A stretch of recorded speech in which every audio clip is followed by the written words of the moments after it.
But the key in this too is if you were to go look at a lot of the studies in the scientific literature is you will see that studies last about, a lot of times, 4 to 8 weeks. Okay? And why do they do that, 4 to 8 weeks? So that's when you'll usually max out your training effects. Yeah, usually you max out your neural training effects. Yeah, exactly. And so usually you see the strength gains in most training studies are due to that neural recruitment because of the timing of it. It ends up being right about here where they stop doing the training studies, and you really haven't got much hypertrophy. Now, there's studies that have gone on longer, but the problem with that is obviously it takes time, and then more importantly, it takes money to study these people. And so anytime you do a longitudinal training study, so that's a beat down. So think about taking just you guys right here, 6 people, and we want to study them for, let's say, a year, doing a strength training protocol. How oftentimes does your schedule change so that you couldn't go do this or couldn't go do that? So some of you guys didn't come to class on Monday. So Anna, why didn't you come to class? She had a concussion. So she was, I got a note saying that she was relieved from class because she has a concussion. I don't know if it was somebody in the athletic department. It could have been a fake person for all we know. She might have followed up with it. But I had just assumed because Hannah's from Canada, they're very trustworthy, that she wasn't being concussed. Noah sends me an email and says, I have an eye condition that's not going to allow me to come to class. Is that true? Because he comes in here walking in clear as a daisy. Nothing wrong with the eyes. So did he really? Who knows? So right now, they just missed 2 training sessions in that study. So now I've got to have them make it up, okay? And then Carmen sleeps in. She misses hers, so I got to get her to do it. And then Wendy doesn't show up. Or Wendy's late. Or this and that. Wendy goes out to home bar on Thursday night. Lance, instead of his training session, he was riding his bike really fast by the train for hours on end, doing that. That could affect what's going on. Training studies are awful to control as well. And so that's why you never want to do a training study as part of your dissertation. It just is a beatdown. Now, there is a guy here in this room that did a training study for his dissertation. Does anybody know who that guy is? It's this dude. And I did it with MS patients who have cognitive difficulties that had to do a controlled diet based upon what they're doing. So I always had an MS patient come in and go, well, I had the diet, but I didn't eat it. Is that a problem? Yeah, that's a problem. Oh, I forgot to do this. Is that a problem? Yeah, that's a problem. And so it took a while for me to do that with the MS patients, okay? Another way to look at this, okay? And so now we're looking specifically at the contributions to strength improvement and looking at neural and hypertrophic, and look, this is training weeks, 10 weeks, and it just is a different way to look at that. So early on, 2 weeks, 4 weeks, you're looking at the strength gains are related to neural factors, whereas you should go out into 6 to 8 weeks, you start to see hypertrophy that's going on with it. So neural factors that modify the expression of this human strength. Greater efficiently in your neural recruitment patterns, we talked about that. Increased motor neuron excitability, because you're using them more. But you're also increased central nervous system activation, so the brain and spinal cord get better with this as well. Increased synchronization and firing rates of those muscles. You're using them over and over again, okay? And these ones are key right here, is because you're doing this activity over and over and over again, some of these neural inhibitory reflexes that we have, and specifically this one, Golgi tendon organs, we talked about a little bit about that, we can inhibit those, even though they're reflexes, we can push past them, and leads to strength gains, okay? And so this one we talked about with respect to specifically eccentric contractions. You can inhibit those Golgi tendon organs somewhat to allow yourself to gain strength with regards to those eccentric contractions, rather than have them, if we're talking about the Golgi tendon organ, have that reflex inhibit muscle contraction, okay? So some factors neural-wise that we're able to control that. So hypertrophy. What's the other one that we'll talk about? There's so hypertrophy is what? Yeah. So the key for hypertrophy is this right here, okay? It is the remodeling of muscle architecture that precedes gains in strength in muscle cross-sectional area. So you're increasing cross-sectional area by increasing protein content in the muscle, more actin, more myosin, okay? So because of that, you can increase your muscle tension or force due to the training stimulus, okay? And it's biological. You would hope that would do that. It's independent of gender and age. You can see hypertrophy if we were to take an aged person and you were to strength train them.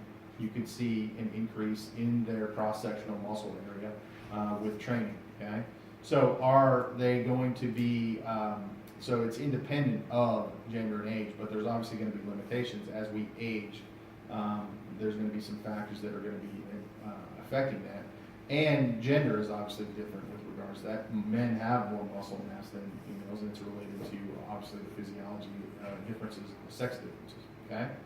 So in order for us to do this, and this is what Austin does every day, is you have to overload these muscles, okay? So you're not going to get muscle growth if you're not overloading them.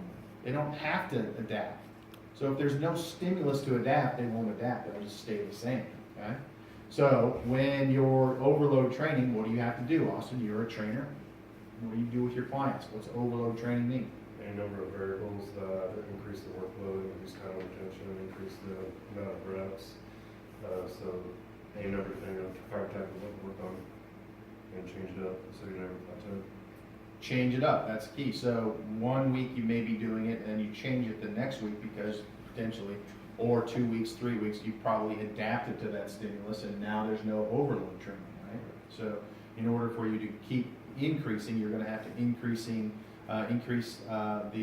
overload training so that you get that adaptation. If you keep it the same, what will end up happening is you get this. Okay, so if you get an initial strength train, you just stay here. Now the muscle doesn't have to adapt. So what Austin does is probably every 2 weeks. Would you say, Austin, that you do that?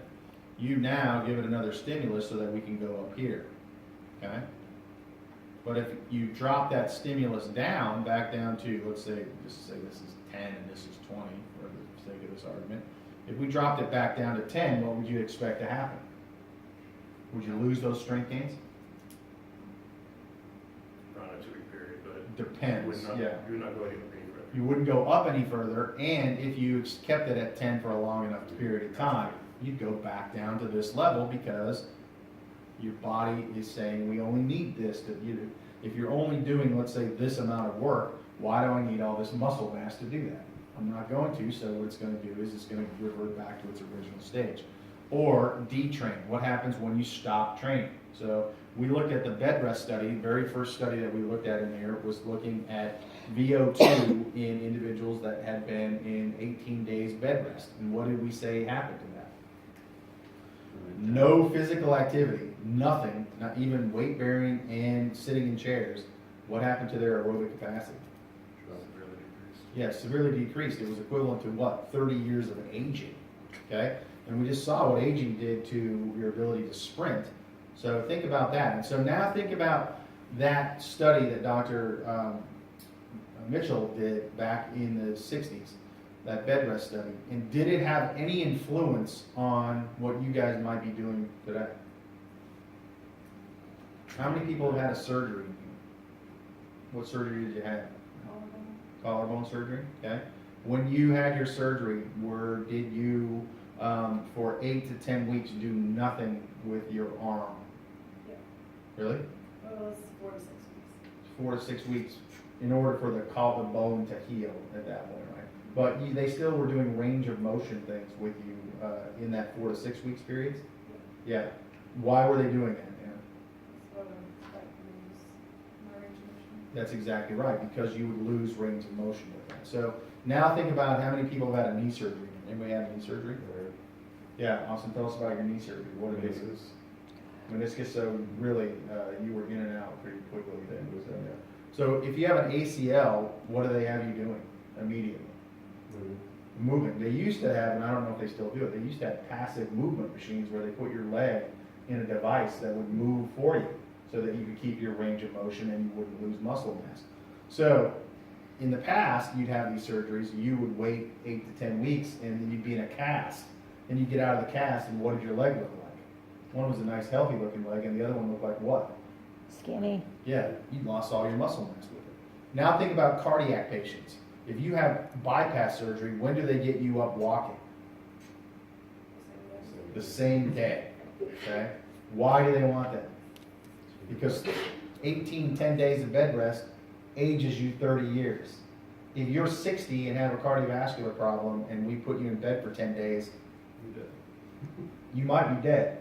So you may not be able to recover from that. So you're back up within a day walking. Within 3 to 5 days, you're doing laps around the ICU unit or the recovery unit that you're in. And within a week, you're in probably a phase 2 cardiac rehab program inside the hospital, increasing your workload so that you are not going to maintain at this level down here, okay? So all of this is impacted how we treat people with regards to injuries, and you guys have seen that where we're at now compared to, let's say, 25, 30 years ago, which you guys weren't even born in, so you don't know what we're talking about.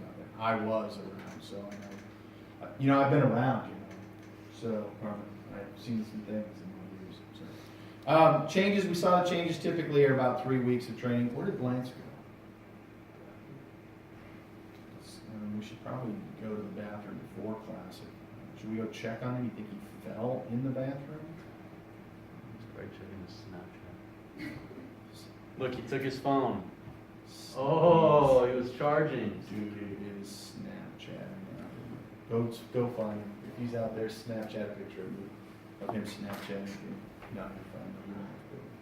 We don't care if he runs or not, right? I've got a question. Yes. Physiologically, is there always? I like how you said that really slow. Physiologically? Yeah, go ahead. Is there always going to be a plateau? Yes. Mm-hmm. You can't get any stronger. So you're going to reach your genetic potential where you're going to just stop. So, and if you keep pushing it, what may ultimately happen? Injury or overtraining, where actually it goes back down. Okay?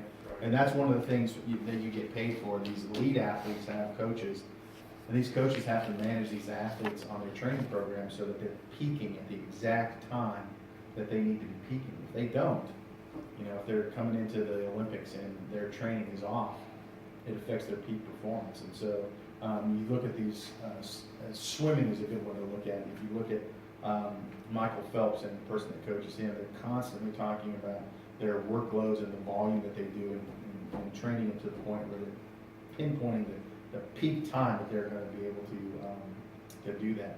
But anything that happens in that can affect that. So, and one of the things that really happens in the Olympics, what is it? Illness. So you end up coming into that you're at the peak point of your training that you think you had, but maybe you're a little over and your immune system's a little compromised. And now you just came into an environment where there's millions of people that have come into an area, and you hear all the time people getting sick right at the time that they're about to compete because they're now living in Olympic housing, they're around other athletes and things like that. And their training, while they think it was optimal, may have been not optimal.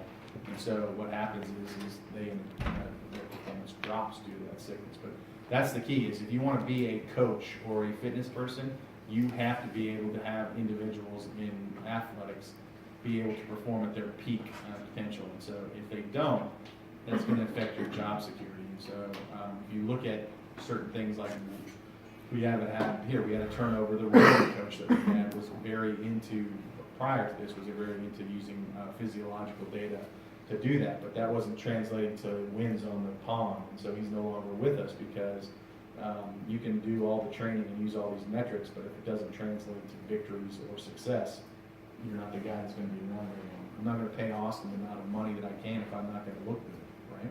Yep. So depending off that for more recreational purposes, that'd be more of a set point theory kind of thing. You're not going to get as big or as strong as you're genetically predisposed or other. Yeah, and some people don't want to even go to that, right? So they don't want to go, well, I don't want to be Arnold Schwarzenegger. I just want to be like here. Austin now has to decide, how do I get them to there? So probably more easy to get them to that point where it stops, so just keep pushing and pushing. So, like steroids are obviously get you over the plateau. Is there gonna be plateaus for steroids? I would say yeah. So, but it depends. What you end up having is there will be a plateau for the amount of steroid that you are given. So then, if you reach a plateau with that concentration of steroid, what are you going to do?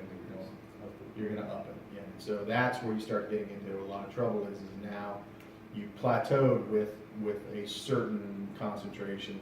And so now more is always better. Let's give more steroids. And so that's when you run into a guy like Rich Piana that is, I don't know how much steroids that guy's taking, but I would say it's probably enough for a large farm animal. And obviously he's getting the muscle growth that he wants, but it's coming at a cost. And so that cost was that he had a massive coronary event and died when he was 42. Great news is it took probably 18 guys to carry him to in his coffin because he was so big muscle-wise. But, you know, what's the trade-off? So he apparently didn't care and was willing to talk to people about that. So what happens with that is you get more myofibrils, more actin myosin filaments, more sarcoplasm, and more connective tissue, okay? Now this could be a problem right here, connective tissue. You're gonna need connective tissue to hold all of this stuff together, right? But certain steroids actually will put more of this connective tissue down. And so is that really what we want to have from a functional perspective? Is connective tissue, collagen, is that what's contracting? No. So we want more actin myosin filaments, okay? And maybe less connective tissue. So connective tissue isn't going to contract or do us anything. So ultimately, are we getting, and that may be problematic specifically, let's say if we're laying down connective tissue in the heart. So that's what happens when you have a myocardial infarction. So if you have your heart here, and draw a lovely heart, should be right ventricle, should be little. Well, let's say that you have an artery that's clogged, and now you have death of tissue in your left ventricle. Okay.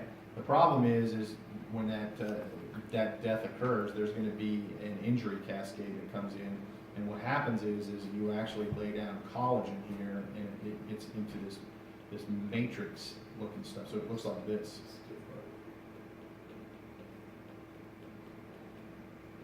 Rather than contractile muscle properties, you get something that looks like this.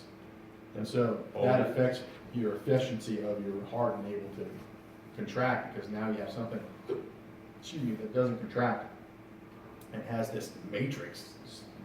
So you can imagine if you have larger areas of that in the heart, that's going to have problems with that. Okay? So same thing could be said about skeletal muscle. If you have something that looks like this rather than a contracted fiber, you're not going to get any gains in strength because of that connective tissue. So it only heals with connective tissue, is what you're saying? Why wouldn't it heal with contractile fibers? So because that's an injury cascade that when you have an injury like that, it's saying, oh my God, this is a huge injury here. We need to go in there and really structurally set this up so that there isn't failure. So the signals that go into that process aren't to signal muscle fibers to go in there and relay muscle fibers.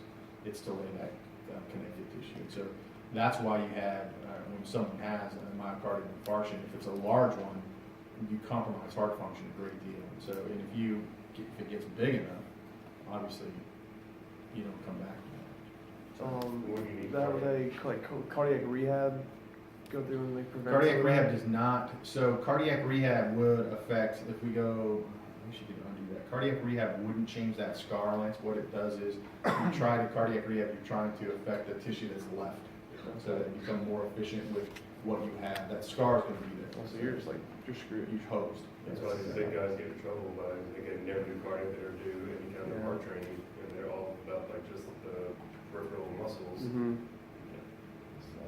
How about remodeling in your muscle? If you get injured and you have that connective tissue, is there a way that you could end up? So in skeletal muscle, you have a little ability to do that. So let's say you injure your hamstring, okay? Your hamstring there will be ability to generate the fibers and those tears. Now, if you ultimately tear it past a certain point, that's going to be problematic, and you're going to have to go in and surgically probably refix it. But it depends on how much you have in there. But skeletal muscle is a little different than cardiac muscle. If you think about cardiac muscle, with skeletal muscle, those factors may be different because you can stop doing what you're doing the force to do it. Whereas the heart can't stop beating, can't rest in order to get those fibers back. So it has a different injury cascade because of that. So hypertrophy is increase in muscle size. We already talked about that. So transient hypertrophy, okay?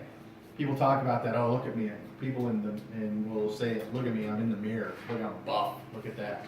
Is that hypertrophy? It's that pump. Yeah. No. It's the, what did you call it? Just a minute in prison. Oh, I don't remember. Yeah. It was, you used to. Yoke. Yoke. Yoke. Yoke Yeah. is probably not related to actual hypertrophy, but due to edema and fluid shifts, and typically yoking in prison probably goes away within a couple hours. But you'll see people that will do that in gyms that are weightlifters that will go, look at me, I'm cut, and so that's what they're looking at when they're doing that. So weightlifters is interesting. They're Arnold interesting. talks about the pump. They're an interesting group, weightlifting guys. The Yeah. pump. And some of them are very bright. They're almost bright to the point of they've gone. If you're talking about this curve right here, they've gone to stupid mode. So they just take this information and they will reflect it in a way that only fits with what they're thinking at the time. And some of it is it's good science, but they've taken it and flipped it into a way that's bad science. So, but God bless them. So they can do what they want to their bodies, I suppose. So chronic hypertrophy, that's going to be related to the actual structure change, not this transient. Okay. So question right here: fiber hypertrophy, fiber hyperplasia, or both? Hypertrophy is what? We talked about that Increase already. in muscle size. Increase in muscle cross-sectional size. So goes from here to here, right? So if we were to look at a muscle fiber, we would have more protein in there in those myofibrils, okay? What is hyperplasia? Increase in number. Number, that's exactly right. So what it's saying is you have a fiber that looks like this, and now what it's doing is instead of increasing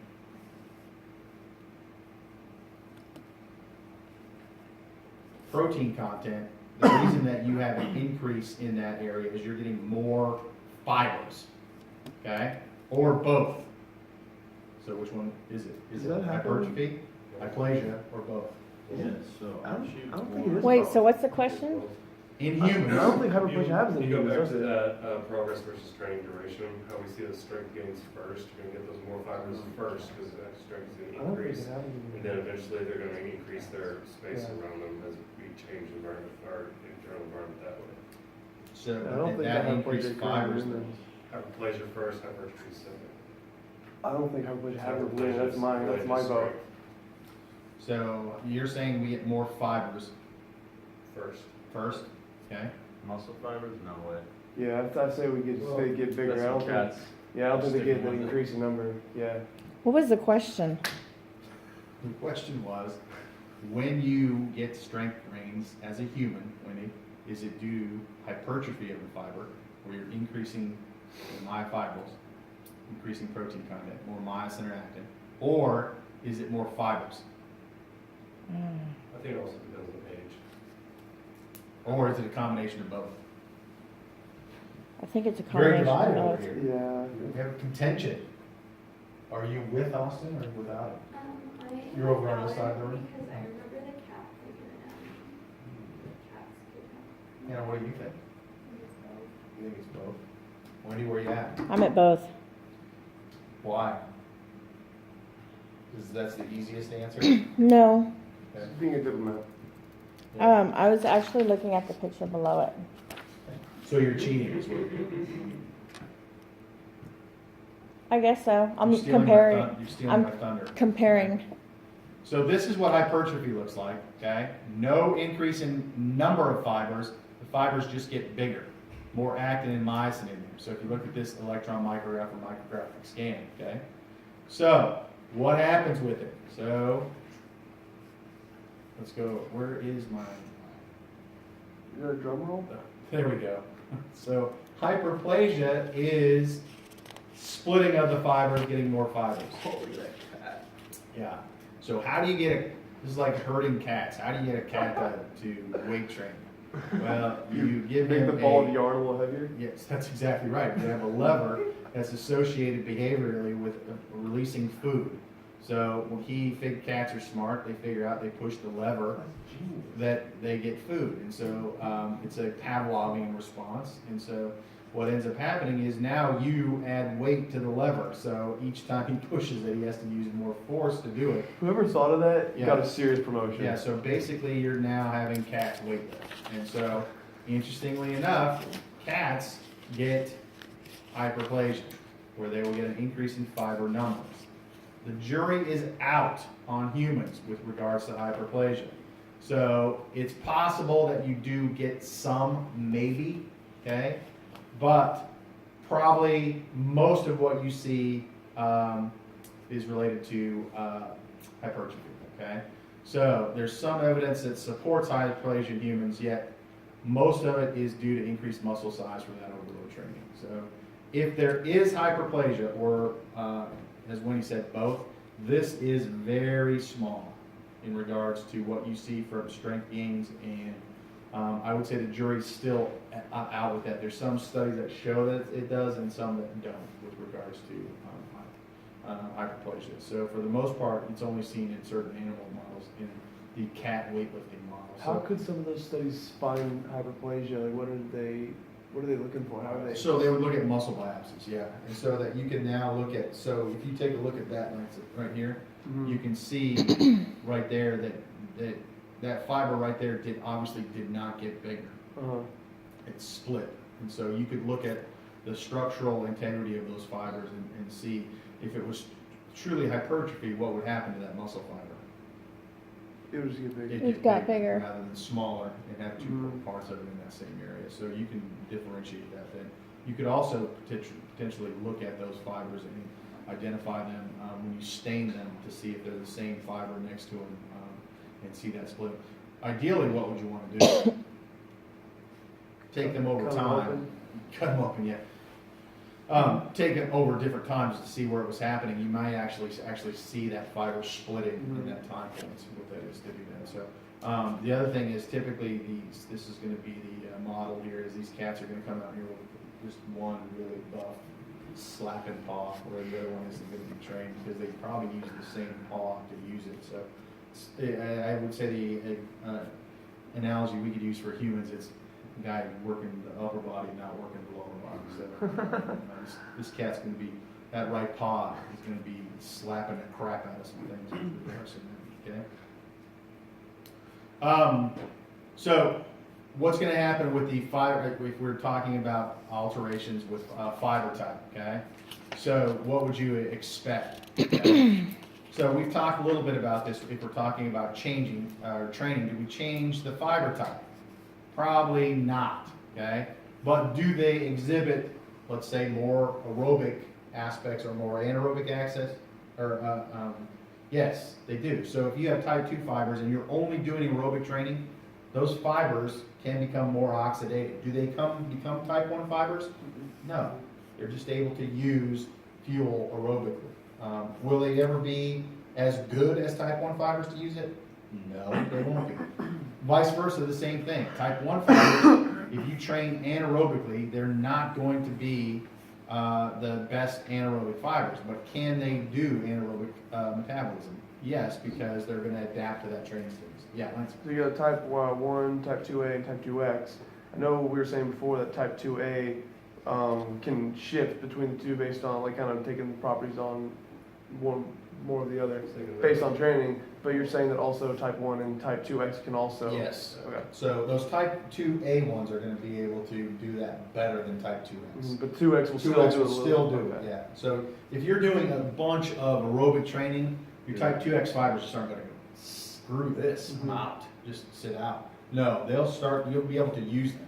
They're not going to be able to do it efficiently or effectively. The type 2A fibers will be better at it, and the type 1s obviously will be better. And if we flip it the other way, you're doing a bunch of anaerobic training, your type 1 fibers, are they going to be the ones that are predominantly being used in that anaerobic training? No, but they're not just going to shift off. They're going to be able to use some of the metabolism. So what are they just like? They like grow more mitochondria or something? It's possible that you do get that, so you get more mitochondria, more capillarization in skeletal muscle with aerobic training. And then with like detraining, and like Detraining, those mitochondria maybe yeah, like, maybe. that die off or something? Well, maybe you get, More efficient. more efficient, so if you're not using as many mitochondria, maybe you absorb those mitochondria, so Okay. So it's all based upon, again, homeostasis. Mhm. Your body knows what it needs to do, and if you're training anaerobically all the time, it's like, phew, we're not really using these mitochondria, why do we have them around here and doing that? Okay, Or so- maybe they shut them down from an energy perspective, and then you can turn them back on. I mean, so like, are those organelles like, are they there and always there? I think that they're always there, so that you're not gonna, It's not wrong.